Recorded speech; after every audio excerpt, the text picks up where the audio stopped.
Pemilihan Gubernur Jakarta datang lagi. November mendatang, pertarungan siap digelar. Namun yang menjadi pertanyaan, siapa yang akan bertarung? Sejumlah nama disebut-sebut, termasuk Gubernur Jakarta 2017-2022 Anies Baswedan. Partai politik juga tampak memperhitungkan calon presiden pemilu 2024 ini. PKB misalnya. Wakil Ketua Umum PKB, Zazilul Fawait menyebut Anies Baswedan telah mendaftarkan diri untuk pemilihan Gubernur Jakarta melalui PKB. Kan Pak Anies masih elektoralnya masih tinggi kan? Iya. Ya nanti ikuti apa yang menjadi arah bis pilkada. Hah? Ya daftar di DKI nanti dipanggil Sepanjang ini baru tingkat wacana. Pandangan orang per orang, belum sampai pada keputusan, karena keputusan itu banyak hal. Selain dari elektoral, visi, komitmen, termasuk jaminan untuk menang, gitu. Jadi ya Pak Anies masuk di situlah kalau nyalon ya tentu harus mengikuti mekanisme yang diatur oleh partai. Lirikan juga dilempar PDIP. Bahkan Ketua DPP PDIP Puan Maharani mengakui Anies merupakan sosok yang menarik. Dia harus realistis bagaimana melihat situasi di lapangan karena setiap daerah itu wilayahnya itu berbeda-beda. Ini kira-kira peluangnya ada di wilayah mana? Ya. Nama Pak Anies juga katanya menarik juga ya Pak? Iya, menarik juga Pak Anies. Tapi meski tertarik pada Anies, PDIP juga punya hitung-hitungan sendiri. Ketua DPP PDIP Eriko Sotarduga mengakui hal ini, seperti yang kami kutip dari laman kompas.com. Dalam politik benar, yang tidak mungkin hanya menghidupkan orang mati, apa saja masih memungkinkan. Tetapi ini kan harus dihitung betul. Nah, inilah yang sedang kami hitung betul, bahwa peluang itu ada, yes. Tapi apakah itu pasti terjadi? Lirikan partai pada Anies pun ditanggapi oleh PKS, partai yang mengusung Anies di Pilgub Jakarta 2017 dan Pilpres 2024. Tapi PKS menyebut belum memastikan dukungan pada Anies kali ini dan masih mempertimbangkan kader internal. Ya, memang Pak Anies juga punya potensi, ya, punya rekam jejak yang baik, ya, punya prestasi, secara punya capacity to win dan capacity to govern. Tapi kami harus sampaikan bahwa PKS belum mengambil keputusan kepala daerah. Salah satunya Jakarta, siapa yang akan diusung. Ya, aspirasi sudah masuk memang dari DPW PKS Jakarta untuk mengusung Pak Anies, dan kami tentu akan mempertimbangkan itu, dan tentu kami juga punya pertimbangan bahwa gubernur atau wakil gubernur adalah dari kader PKS. Lalu, partai apa yang bakal serius mengusung Anies di Pilgub Jakarta? Tim Liputan, Kompas TV. November mendatang pemilihan Gubernur DKI Jakarta atau yang akan berubah nama menjadi DKJ, Daerah Khusus Jakarta, akan digelar. Sejumlah nama disebut-sebut termasuk Gubernur Jakarta 2017-2022 Anies Baswedan yang pada Pilpres lalu juga mencalonkan diri menjadi calon presiden. Meski sejumlah partai sudah terlihat melirik Anies, namun belum ada satupun yang secara frontal dan tegas menyatakan dukungan. Apa yang sebenarnya terjadi? Apakah hitung-hitungan politik menjadi pemberat? Kita akan bahas soal ini bersama sejumlah narasumber. Ada juru bicara Partai Keadilan Sejahtera Muhammad Iqbal, serta ada juga analis politik dari Universitas Paramadina Ahmad Khairul Umam. Selamat pagi Bapak-Bapak. Pagi Mas Radi. Pak Iqbal, ada juga Bung Andreas Hugo Pereira dari PDI Perjuangan. Selamat pagi Bung Andreas. Pagi Mas Radi. Oke, ini menarik di Pilkada Jakarta ini karena ada dua entitas yang biasa dikenal publik berbeda, tapi kali ini sepertinya punya ketertarikan yang sama terhadap satu sosok, yakni Anies Baswedan. Saya ke Pak Iqbal dulu. Pak Iqbal, jadi PKS fix tidak akan usung Anies di Pilgub Jakarta kali ini atau bagaimana kira-kira dinamikanya saat ini? Ini diksinya seolah-olah PKS sudah pasti tidak mendukung. Oke. Karena memang diketahui PKS dekat dengan Anies biasanya memang. Pasti. Makanya tadi sudah dijelaskan sebelumnya bahwa dari hasil penjaringan di bawah dari DPW PKS DKI Jakarta bahwa Mas Anies sudah diusulkan. Oke. Tapi kan ini perlu proses, sedang diproses oleh tim yang dibentuk DPP PKS yang mengurus pilkada. Artinya untuk mengusung itu kan PKS tidak bisa mengusung sendiri. Perlu partai lainnya, perlu kurang lebih kayak 2 atau 3 kursi lagi. Jadi kami sedang menilai, ya, sedang menguji, sedang mengkaji kemungkinan berbagai kemungkinan. Dan memang sejak awal, kalaupun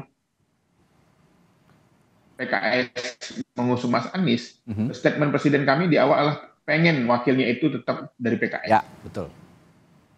Jadi kader yang juga akan diusung oleh PKS sebagai pemenang pemilu di DKI Jakarta pada pemilu yang lalu ini juga masih tetap menguat ya, karena kader-kader PKS juga sepertinya udah siap disodorkan begitu Pak Iqbal ya? Ya, jadi memang kalau kita lihat survei, kepuasan kinerja terhadap Mas Anies di Jakarta itu di atas 50%. Itu cukup tinggi bagi seorang incumbent. Bagi kami, tentu saja ini akan jadi bahan pertimbangan, akan jadi salah satu indikator yang akan nanti diputuskan. Oke, saya ingin bertanya juga sebenarnya kepada Pak Iqbal, nama-nama yang akan diusung yang saat ini muncul di berbagai survei gitu, kira-kira dari PKS siapa saja? Untuk internal PKS ya, kader-kader PKS Pak Iqbal. Ya, saya kira ada banyak nama-nama yang sudah pernah selalu diramai dibahas. Ada Pak Mardhani Alisera, ya. Ada Ketua DPW PKS ya. Ada Pak Sohibul Iman ya, ada banyak yang pernah kita sampai sudah ramai dibahas dan masukan-masukan dari bawah. Tapi nanti memang kita melihat bagaimana apakah kursi perahunya ini cukup atau tidak, apakah nanti ada partai yang lain yang juga bergabung mendukung kita atau tidak. Oke, saya beranjak ke Pak Andreas. Pak Andreas, kemarin Ketua DPP PDI Perjuangan Pak Puan Maharani ini sudah mengatakan Anies ini menarik, tapi ada juga beberapa petinggi PDI Perjuangan, salah satunya Bang Eriko Sotarduga yang bilang ada hitung-hitungannya terlebih dahulu sebelum memutuskan untuk mendukung Anies atau tidak. Ini dua pernyataan yang sepertinya saling bertolak belakang dan ada pendapat yang berbeda satu sama lain. Bagaimana sebenarnya kondisi di internal soal Pilkada DKI Jakarta ini, Pak Andreas? Ya, sebenarnya ya ini kan dinamika yang sering terjadi dan selalu terjadi di dalam pemilihan langsung ketika ya partai akan memutuskan gitu. Ya masalahnya Pak Anies ini kan ya modal, kalau saya katakan modal sosial itu yaitu di elektoralnya masih cukup tinggi gitu. Ya. Karena dia mantan gubernur, tetapi dia modal politiknya dia belum punya, dalam arti dia bukan ya kader dari salah satu partai, dan ya sehingga dalam posisi siapa yang membutuhkan siapa sekarang, karena biasanya biar partai orang datang ke partai, tapi ini kan ya Kompas ini juga mendorong justru seolah-olah partai membutuhkan Pak Anies kan. Ya, tapi memang realitanya begitu Pak Andreas. Elektabilitas Anies sangat tinggi begitu. Makanya saya katakan tadi bahwa ya modal sosial dia tinggi. Modal sosialnya tinggi.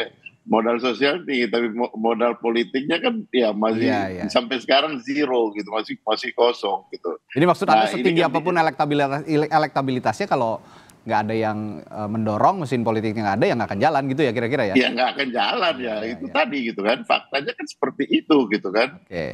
Dan tiap partai-partai ini kan punya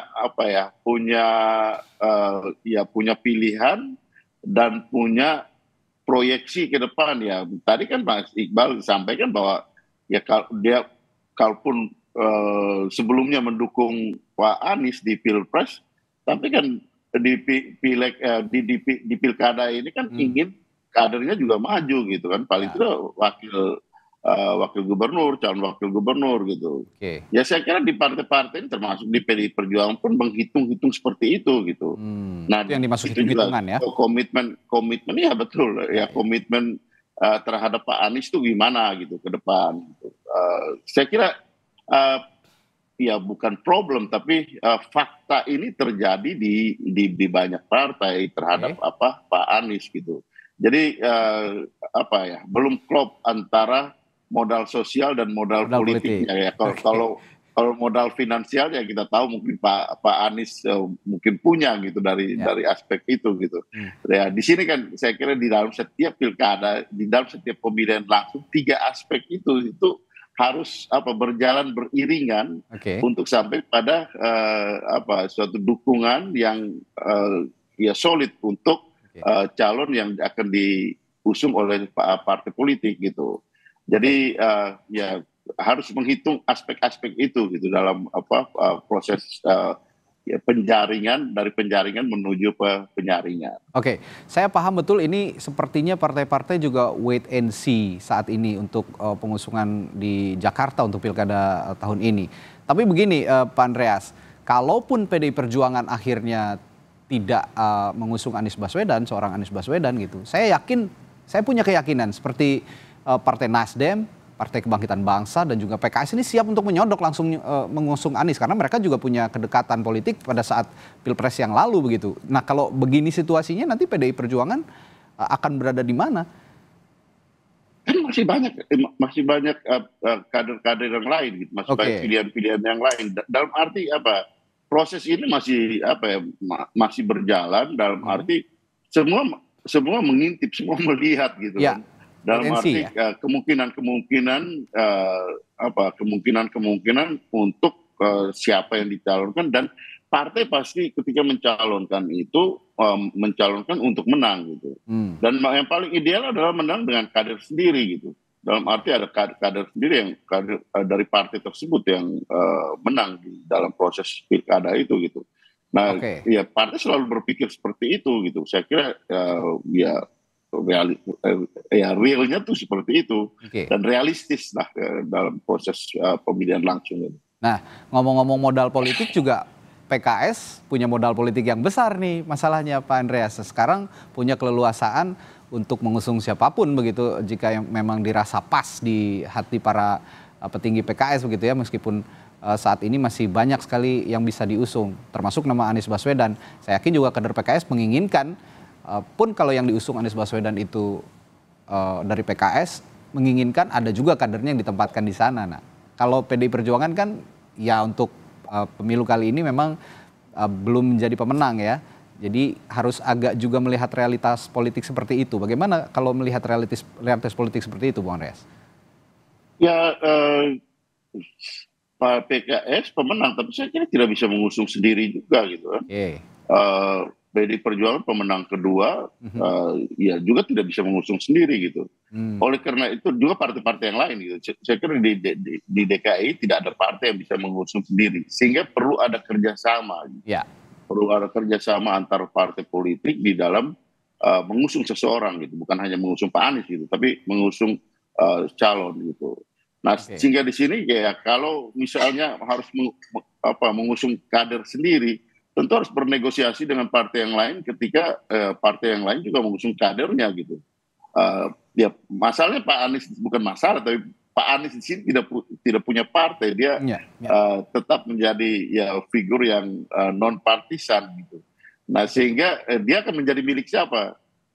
Pasti kalau orang katakan ya milik rakyat gitu. Tapi di dalam proses pengusungan tetap harus ada partai politik. Tetap harus ada partai politik di situ.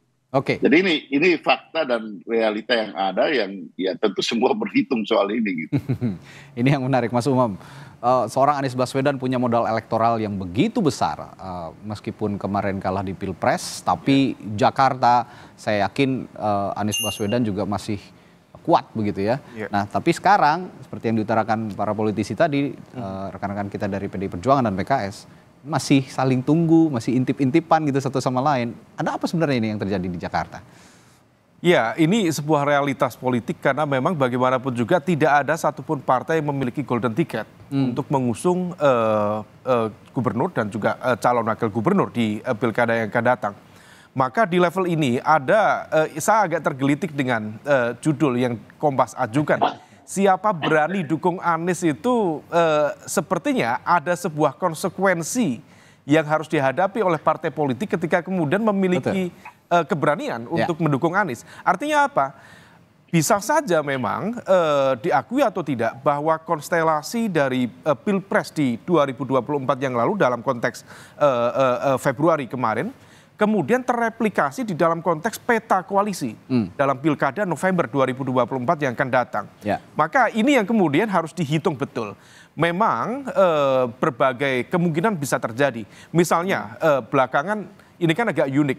Bagaimana kemudian teman-teman PDIP menyanjung Mas Anies. Itu dalam catatan sejarah dalam 5-7 tahun belakangan ini sangat jarang terjadi. Tetapi kemudian memunculkan statement-statement itu seolah menjadi sinyal. Nah, yang kemudian memungkinkan adalah apakah ini bisa terjadi? Dalam konteks melting point kepentingan bisa jadi ya. Karena dalam konteks ini PDIP kalau misal memang kemudian nanti konsisten berada di luar kekuasaan Prabowo Gibran, kemudian kemarin beberapa teman-teman di koalisi perubahan juga terutama ya PKS kemudian berada di luar kekuasaan, maka kemudian akan bertemu pada satu titik yang sama, yaitu memiliki kepentingan yang sama untuk berhadapan-hadapan dengan kepentingan yang kemarin memenangkan di pemilu atau Pilpres 2024 yang lalu. Tetapi yang kemudian menjadi problem adalah, pertama menjadi tantangan adalah, betul tadi Mas Anies tidak menjadi representasi dari kekuatan partai politik. Sementara syarat 20% dukungan threshold itu real. Yang kedua, karakter basis pemilih loyal di PDIP dan juga PKS terutama itu sangat berbeda. Jauh berbeda. Masing-masing memiliki basis kekuatan yang cukup kuat, cukup solid, tetapi ada garis tebal yang dipisahkan oleh perbedaan ideologis. Nah, situasi ini yang kemudian perlu dieksersis lebih lanjut. Apakah kemudian memungkinkan misalnya kalau misal kemudian Mas Anies bersatu bersama PKS, kemudian PDIP, apakah kemudian ini bisa menciptakan sebuah mesin politik yang produktif, yang efektif, ataukah justru akan menciptakan degradasi pada level basis pemilih loyal masing-masing? Karena sentimen ideologis di masing-masing basis pemilihnya itu sangat kuat. Jadi kalaupun kemudian ini dipertemukan, justru menjadi ancaman yang harus diantisipasi oleh masing-masing pihak. Nah ini yang perlu dihitung betul. Tetapi terlepas dari itu, ini situasinya sangat light, sangat berbeda. Ada koalisi perubahan, kemarin ada Nasdem, kemudian PKB, kemudian PKS. Yang rasa-rasanya per hari ini ada sinyalemen, indikasi untuk nyebrang ke kekuasaan yang akan datang. Terutama bagi PKS. Saya berkali-kali dalam sejumlah kesempatan diskusi misalnya sama Mas Iqbal, ya intermittent fasting itu sangat sehat ya. Tetapi kalau misal kemudian puasa terus-menerus nggak buka-buka, itu juga jadi masalah. Jadi masalah. Nah oleh karena itu rasa-rasanya teman-teman PKS juga punya kepentingan untuk kemudian nyebrang, untuk berada di bagian dari kekuasaan Prabowo Gibran. Sementara Nasdem dan juga PKB sinyalnya sudah sangat vulgar, sangat terbuka, akan nyebrang. Artinya besar kemungkinan ini akan memunculkan veto politik dari kekuasaan yang baru untuk kemudian tidak menggunakan hak politik mereka diberikan kepada Mas Anies. Kenapa? Karena meskipun nanti ibu kota berpindah ke IKN Nusantara, tetapi tetap center of gravity secara politik, secara ekonomi dari Indonesia tetap Jakarta. Dan kekuasaan baru tidak akan melepaskan kontrol dia, pengaruh dia dalam konteks kepemimpinan Jakarta kepada pihak yang dianggap berpotensi menjadi rival politik dalam kontestasi yang akan datang. Sementara ini judul yang kami ambil hari ini, Pilgub Jakarta siapa berani dukung Anies, sudah agak terjawab dari Mas Umam ini. Karena memang ada sebenarnya tarik-menarik kepentingan baik di skala nasional maupun di Jakarta. Tapi ya terlebih sekarang kalau yang dibilang Mas Umam tadi intermittent fasting itu sehat, tapi kalau 10 tahun atau kelamaan yang nggak sehat juga, jangan-jangan nanti bisa kurus nih partai politiknya gitu. Nah, saya akan konfirmasi ini ke Pak Iqbal, ke Pak Muhammad Iqbal, tapi setelah jeda ya, nanti di Sapa Indonesia Pagi akan kami tanyakan. Tetaplah bersama kami. Konteksnya memang Pilkada Jakarta. Judul kami hari ini, Pilgub Jakarta, siapa berani dukung Anies? Nah, tadi sempat agak dijawab juga oleh Mas Khairul Umam bahwa Partai Keadilan Sejahtera punya kepentingan yang juga harus ditunggu untuk mengusung Anies Baswedan jika memang punya kepentingan lain di skala nasional. Apakah demikian, Pak Iqbal? Saya kira wajar saja ya bahwa Jakarta ini menjadi, walaupun bukan lagi ibu kota katanya, tetapi menjadi sebuah center gravity tadi seperti kata Mas Umam tadi.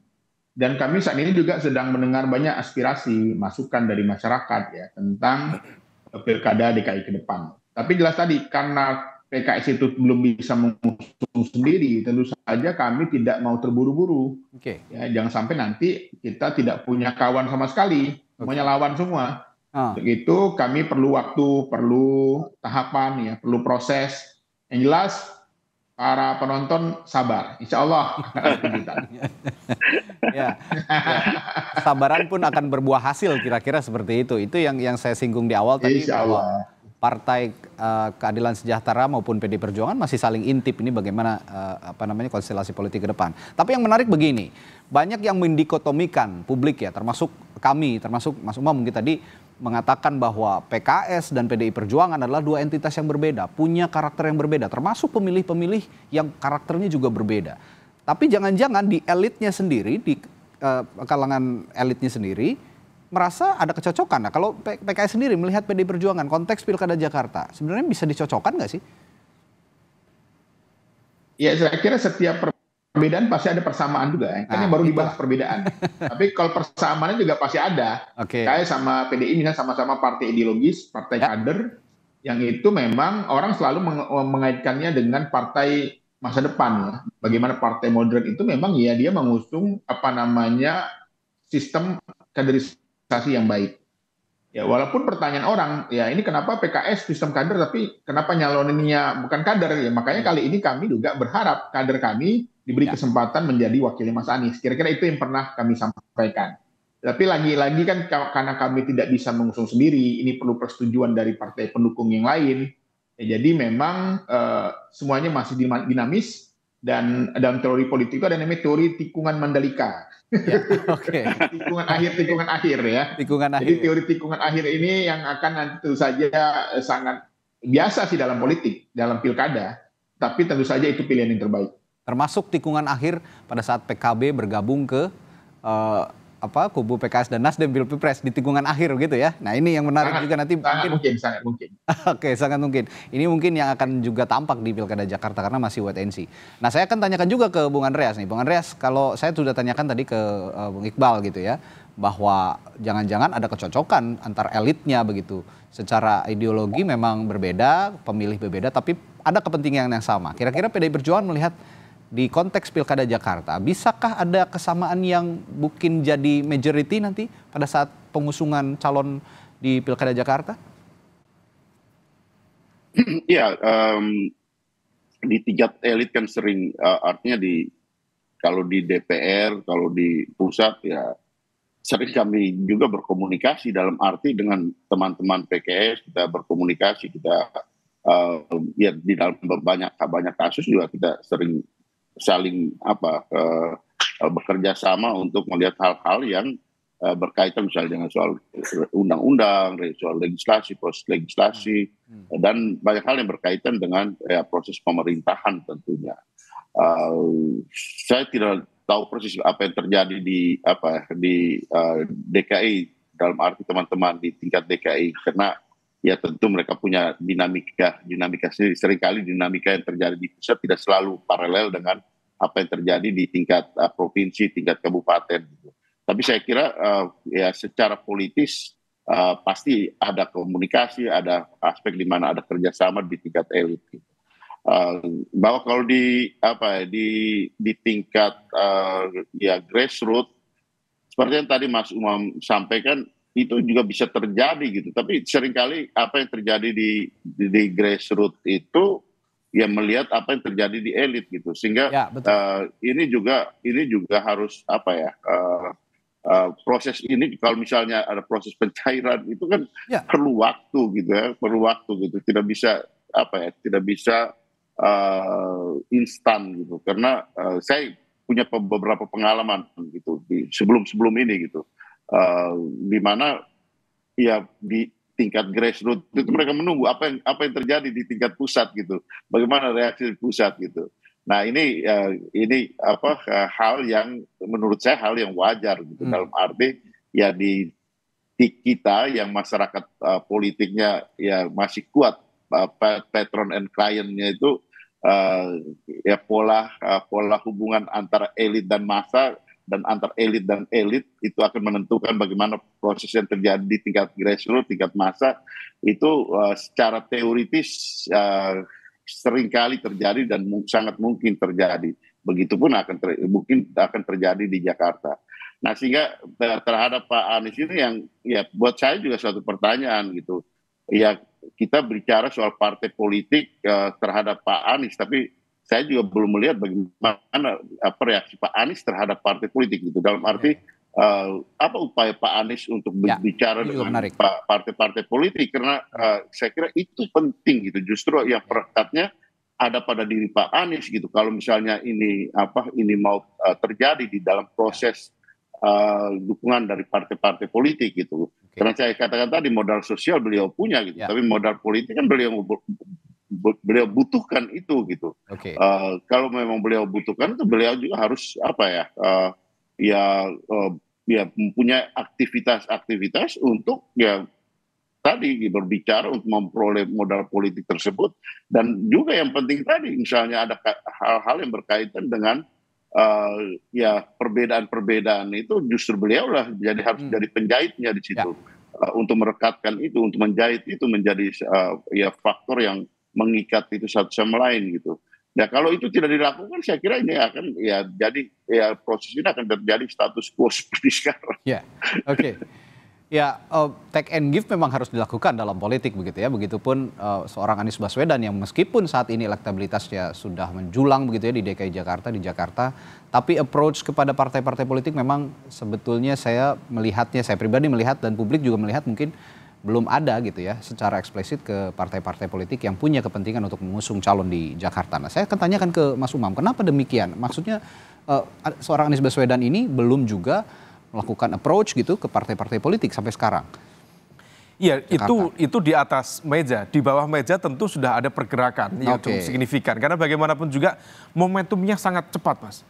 Sekarang sudah di tengah Juni, kemudian Juli, Agustus sudah harus final dalam konteks peta koalisi, kemudian bagaimana skema kerjasama, termasuk negosiasi. Apa yang kemudian diperoleh dalam proses koalisi, apa yang kemudian bisa diterima dalam konteks negosiasi kepentingan. Nah, oleh karena itu rasa-rasanya saya berkeyakinan hampir semua stakeholders sudah mencoba untuk membangun komunikasi sekaligus wait and see, karena bagaimanapun juga nama-nama besar seperti Ridwan Kamil juga rasa-rasanya juga mencoba untuk meyakinkan lingkup internalnya, baik itu pribadi, kemudian di lingkup Golkar, kemudian dalam konteks Koalisi Indonesia Maju, yang konon kabarnya dia juga mendapatkan surat tugas ya dari Presiden-elek Pak Prabowo untuk kemudian maju. Nah, situasi ini yang kemudian mencoba untuk diantisipasi oleh semua pihak di level konteks pencalonan perseorangan, barangkali belum memungkinkan karena memang timelinenya sudah pendaftaran sudah lewat. Tetapi bagaimanapun juga kalau misal kemudian ada satu kepastian dari partai-partai untuk memberikan ruang yang setara, karena bagaimanapun juga ada potensi kemenangan yang relatif besar. Ini tinggal problemnya adalah bagaimana negosiasi dan kompromi kepentingan, apa yang kemudian didapat, apa yang diperoleh. Karena kalau misal kemudian PKS mengusung Mas Anies, PKS dapat apa? Karena bagaimanapun juga PKS ini sudah terlalu sering menjadi makmum, sifatnya hanya berada di belakang memberikan support. Di saat yang sama sejak era reformasi PDIP juga hampir tidak pernah menjadi makmum, dia selalu menjadi imam. Dia selalu di depan menciptakan garda kekuatan politik terbesar termasuk dalam konteks pertarungan di DKI. Nah oleh karena itu ini ada faktor bukan hanya sekedar ego, tetapi juga kalkulasi kepentingan yang kemudian harus dihitung. Tetapi kalau misal kemudian tadi proses peleburan itu bisa dilakukan hanya karena konteksnya melting point kepentingan yang memang memberikan ruang bagi base politik yang cukup kuat, itu luar biasa. PKS sekarang dalam posisi tingkat kepercayaan yang sangat tinggi, kepercayaan diri yang sangat tinggi. Hampir tidak pernah suara PKS di DKI Jakarta mengalami penurunan dalam proses pemilu dari tahun ke tahun. Di saat yang sama kemarin mendapatkan angka hampir 20%, let's say 19%. Kemudian PDIP juga mendapatkan angka 16%. Kalau misal kemudian di atas kertas ini bisa bergabung, itu luar biasa. Maka angka sekitar 30% kemenangan itu sudah ada di tangan. Nah, yang kemudian lagi-lagi perlu dipertebal adalah apakah itu visible. Kalau misal kemudian Mas Anies diusung, siapa menjadi wakilnya? Let's say, apakah kemudian kemarin yang nama-nama muncul ya, Pak Andika Perkasa, representasi dari PDIP.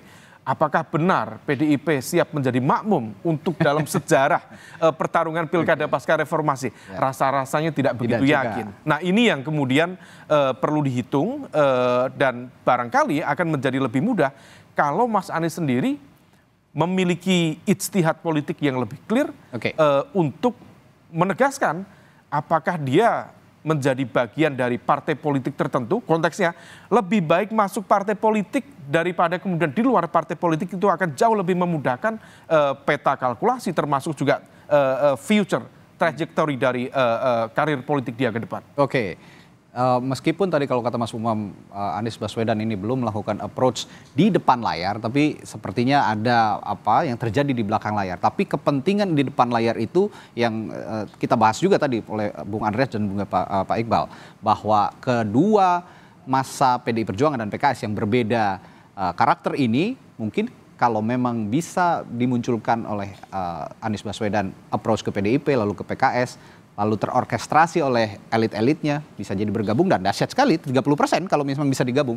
Nah pertanyaan saya selanjutnya, saya agak sedikit out of topic tapi masih soal Anies Baswedan. Kalau di judul kita hari ini Pilgub Jakarta siapa berani dukung Anies, saya akan ubah sedikit.